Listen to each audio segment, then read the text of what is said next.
Suspense.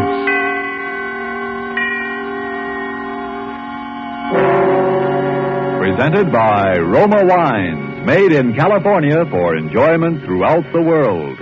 Salud, your health, senor. Roma toasts the world. The wine for your table is Roma, made in California for enjoyment throughout the world.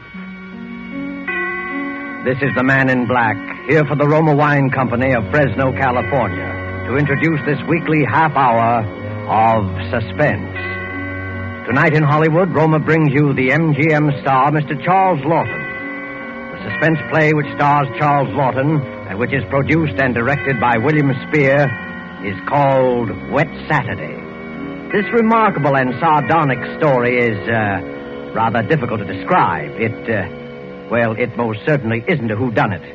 Is it, Mr. Lawton? No, it definitely isn't. The question involved is not at all a matter of who done it. It's a matter of whether or not the who done it is going to get it in the neck. And if not, then who is, regardless of who actually done it. It's very complicated. Very well put, sir. And before the curtain rises on Suspense, will you eavesdrop with me a moment? Dinner is over. A delightful dinner in one of the great homes of a land far to the south. And one of the guests is complimenting his host. Raoul, your reputation as a host grows with each of your magnificent dinners. That superb wine tonight, where did you find such perfection? I will tell you a great secret. When I visited our good neighbor and ally, the United States, I tasted the wines of their California and knew instantly it was a great wine country. And I learned that some of their very choicest vineyards produced the wine we enjoyed tonight. Roma wine. Our good neighbor to the south is right. Our own sunny California provides perfect conditions of climate and soil to produce some of the world's finest wines. And note this. What your wine connoisseur of another land prized as an expensive import, with import duties and high shipping costs included in his purchase price, comes to you from the great Roma wineries in California as an inexpensive American product. Roma's wide varieties of types and Roma's modest costs means that you can enjoy these fine wines often when entertaining guests as a pre-meal appetizer, to serve with meals, or for after-dinner enjoyment. You will be amazed at how little your dealer will ask for an assortment of several types of these fine Roma wines. Visit your dealer tomorrow and ask him for Roma, R-O-M-A, America's largest selling wine. Made in California for enjoyment throughout the world. And now, with Wet Saturday, and with the performance of Charles Lawton, we again hope to keep you in suspense.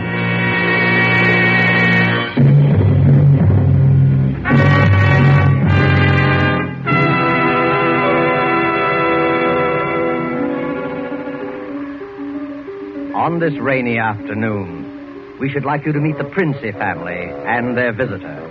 They are, of course, at home. Mrs. Princey, daughter Millicent, George, the son and heir, sprawled on a couch, and finally, Mr. Princey, biting on a dry pipe.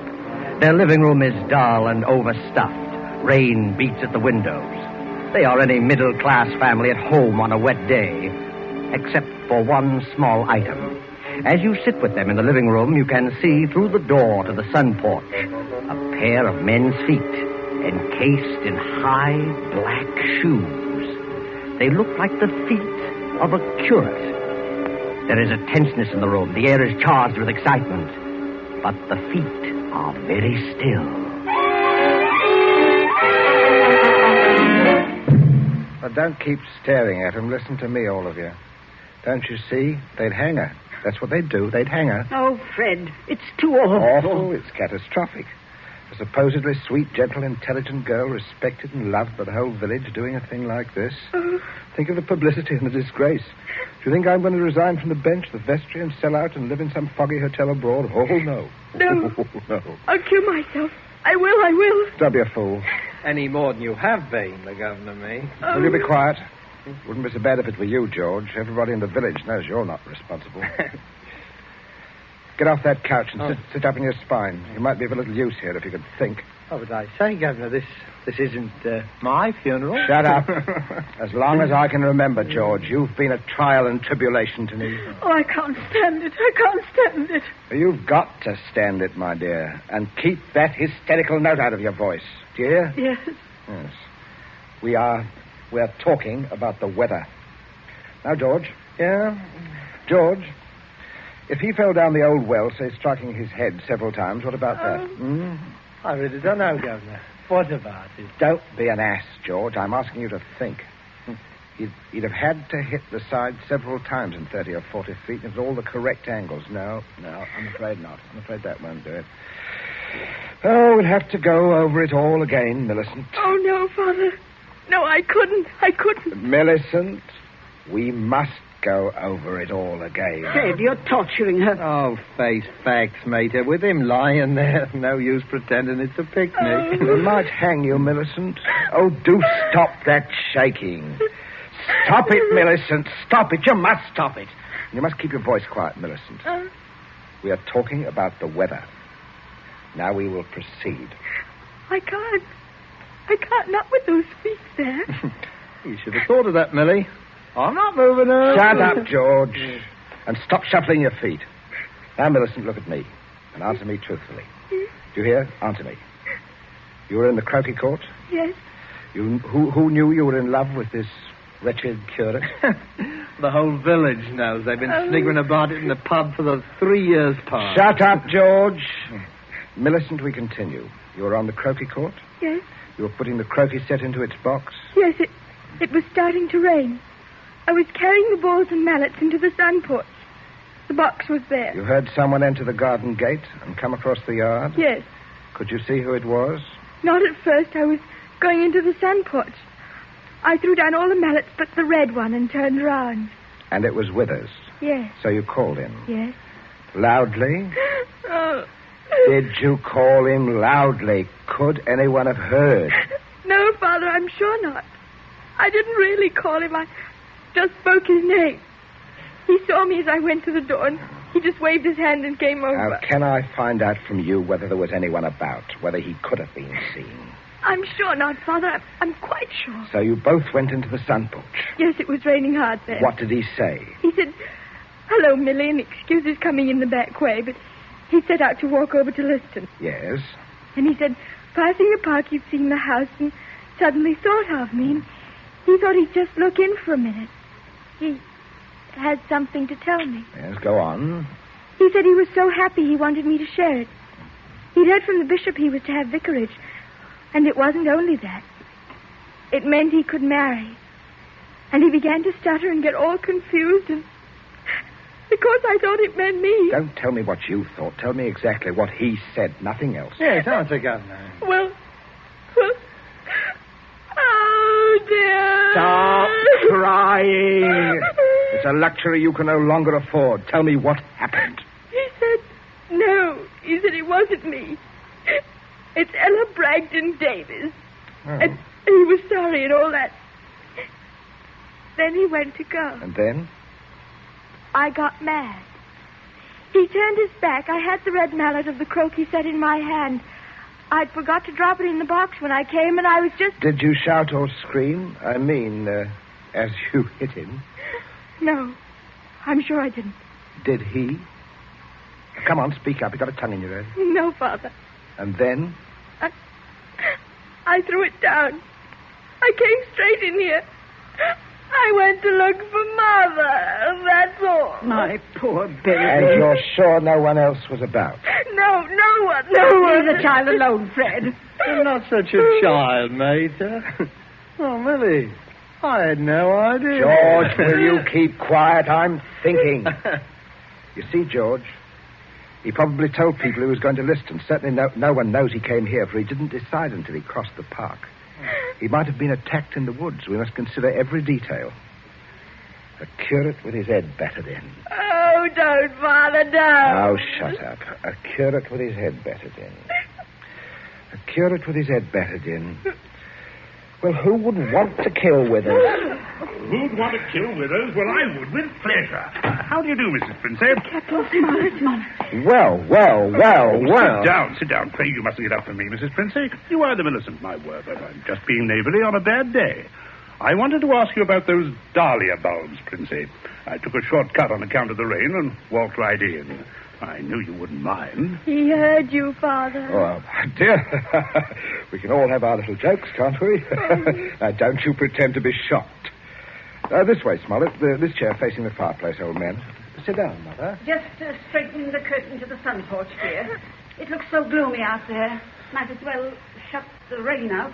Well, we were just talking about a little theoretical cure at killing, Smollett. Young people these days like killers. Parsonicide?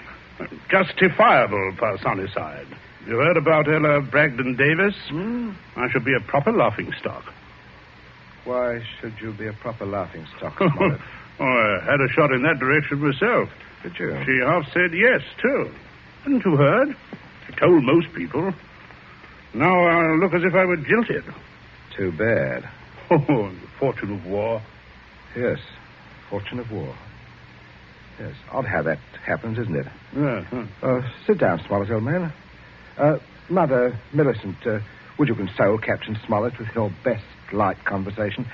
George and I have something to look at outside. The rain, you know. It's very bad, very bad. Come along, George. Right, Governor. Perhaps we'll need raincoats, huh? Oh, I don't think so, George. Just make yourself at home, Smollett. Make yourself at home, old boy. A cigarette, Captain Smollett? Thank you. Nasty day to be going out. Oh, it's something about the old well just off the sun porch door, you know. This terrible sudden weather seems to have loosened some of the stones. Too bad. Too dash bad. Spoils the tennis and the croquet. I mean, a day like this, doesn't it, Millie? Yes, it does. She was practicing out on the croquet court earlier. But do pull your chair nearer the fire, Captain. It was so damp we thought it would be cozy to light it.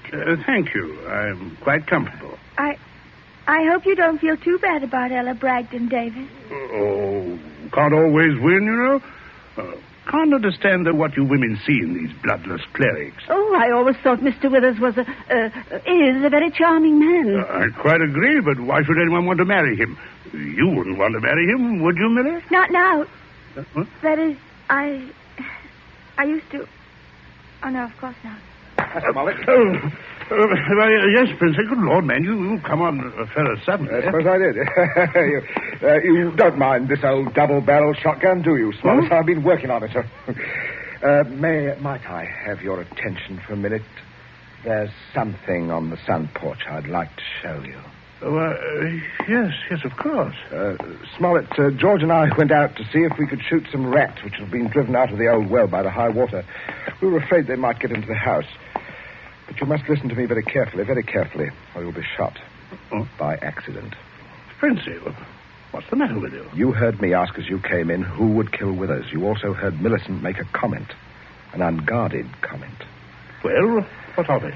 Very little, unless you were to hear that Withers had met with a violent end this afternoon. And that, my dear Smollett, is what you are going to hear. What? Withers dead? Yes. Who killed him? Millicent.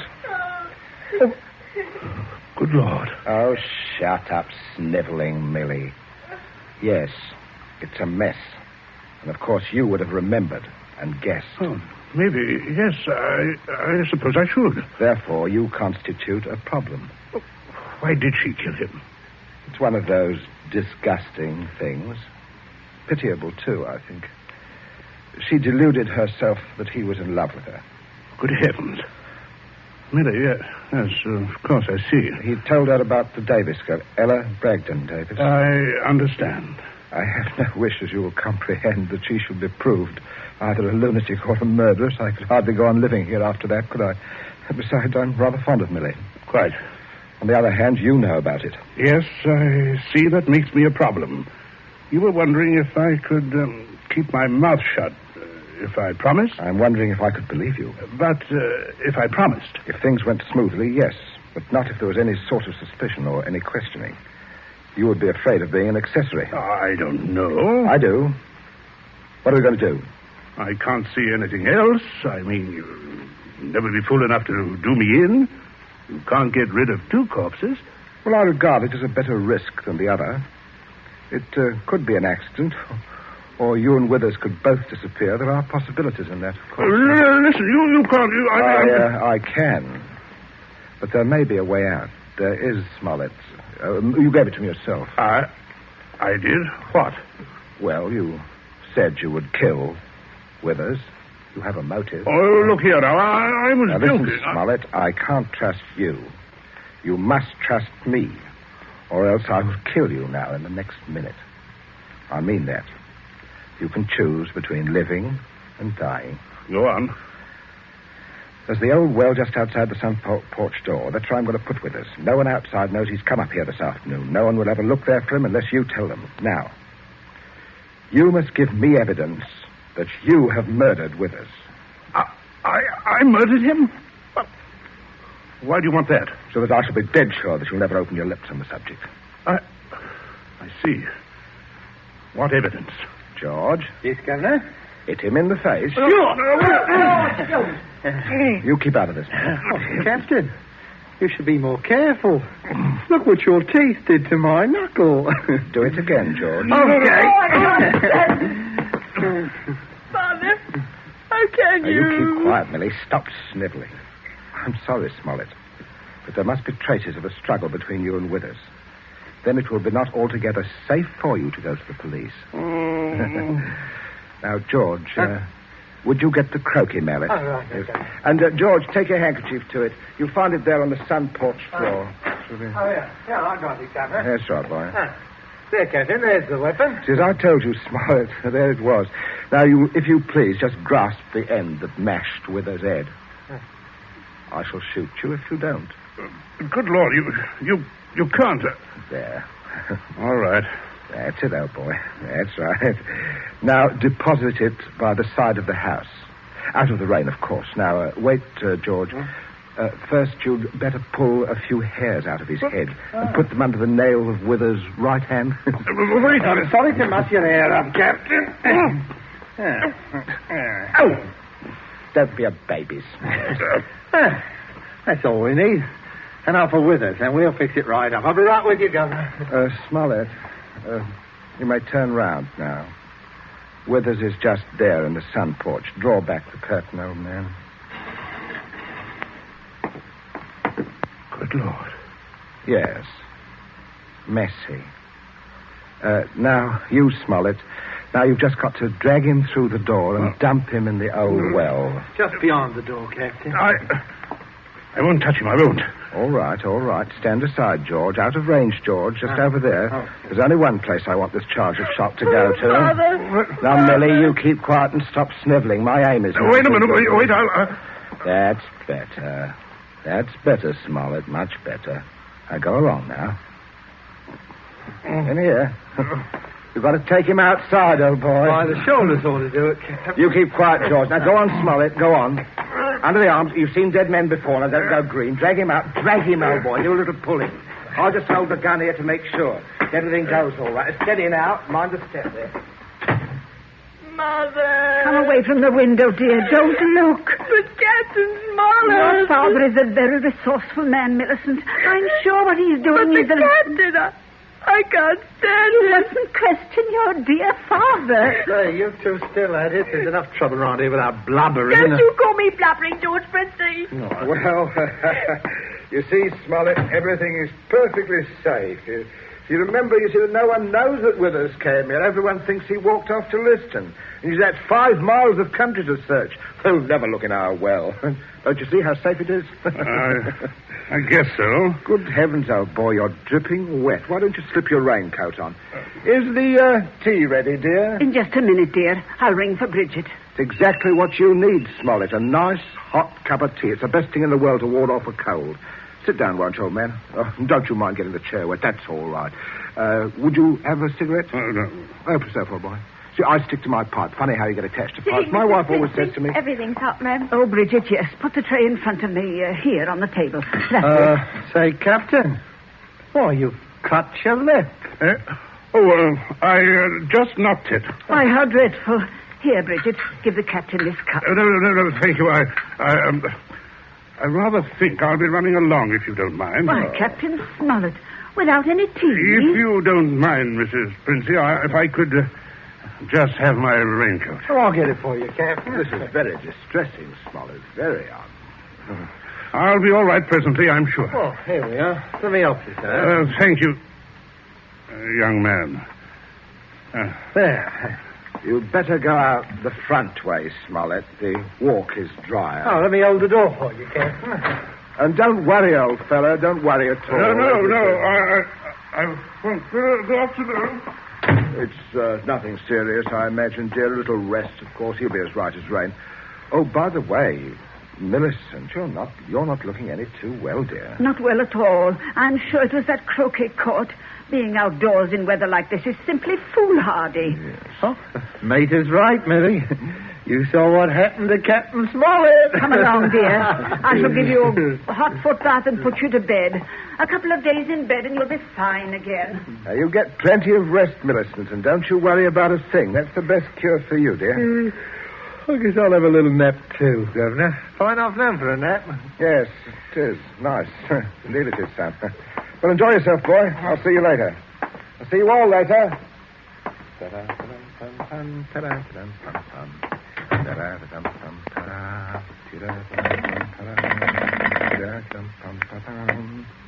number, please. Oh, would you get me to the police station? Police station? Right away, sir.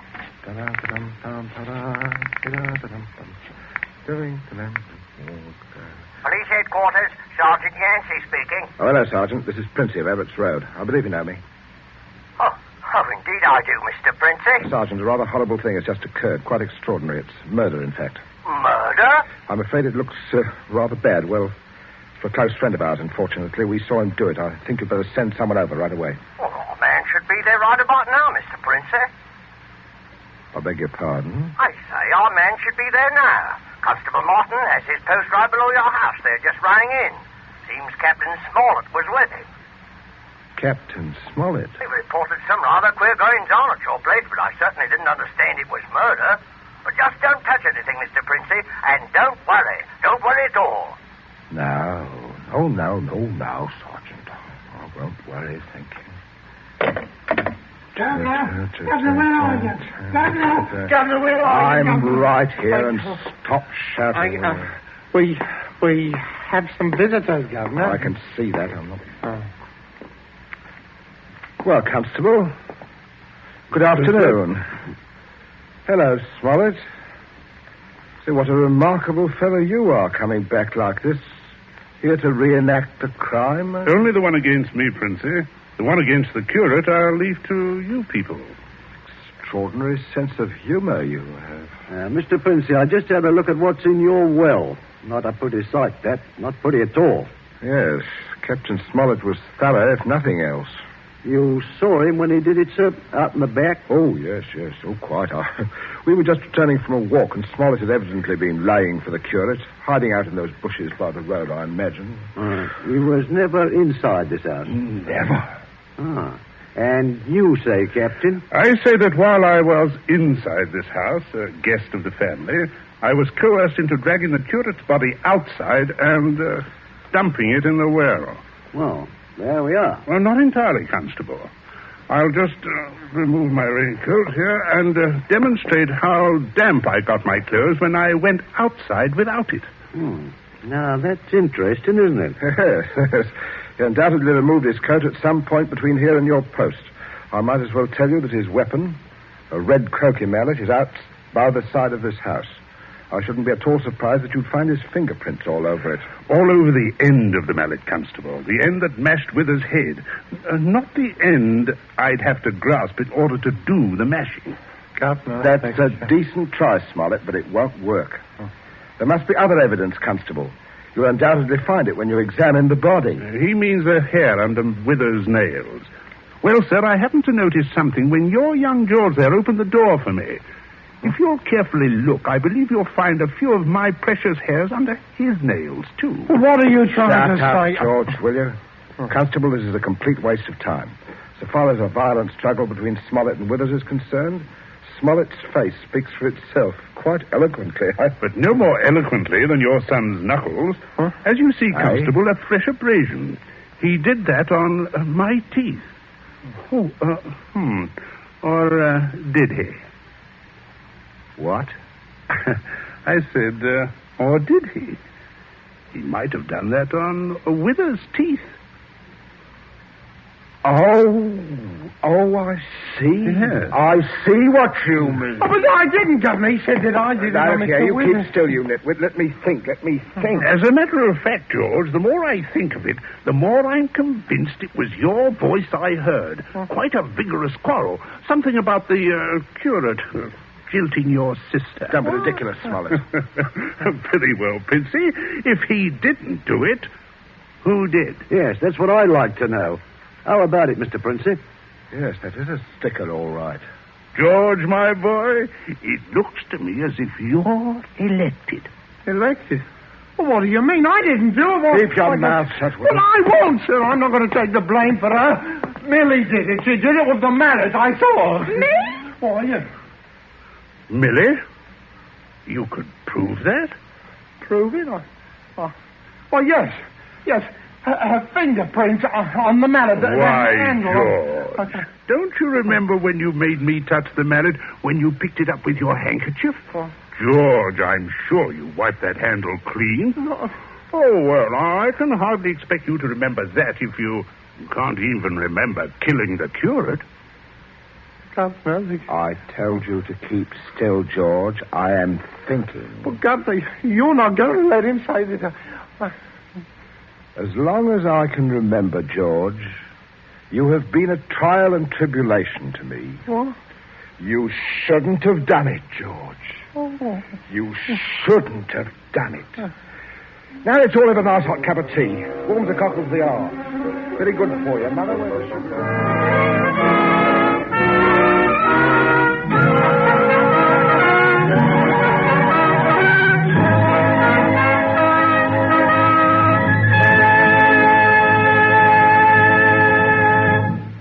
And so closes Wet Saturday, starring Mr. Charles Lawton, tonight's tale of suspense.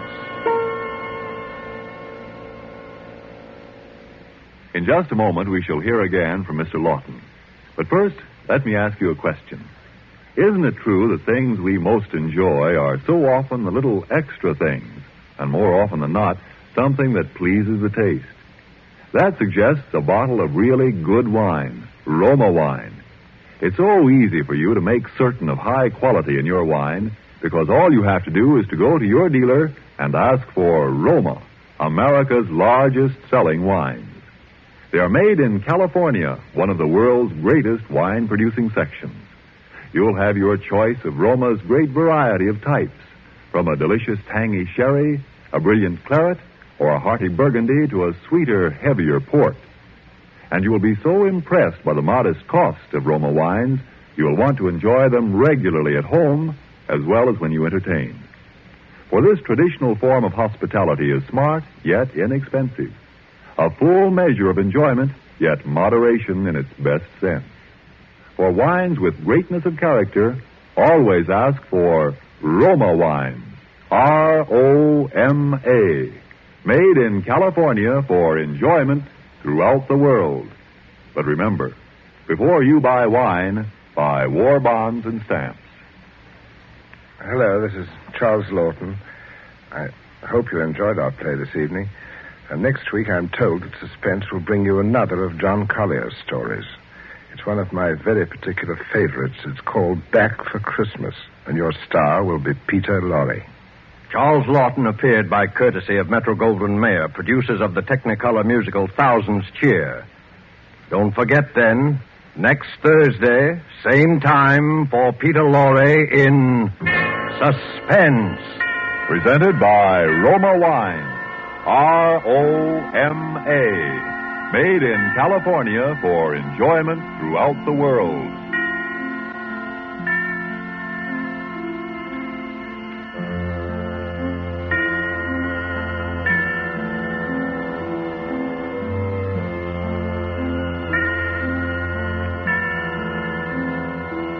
This is the Columbia Broadcasting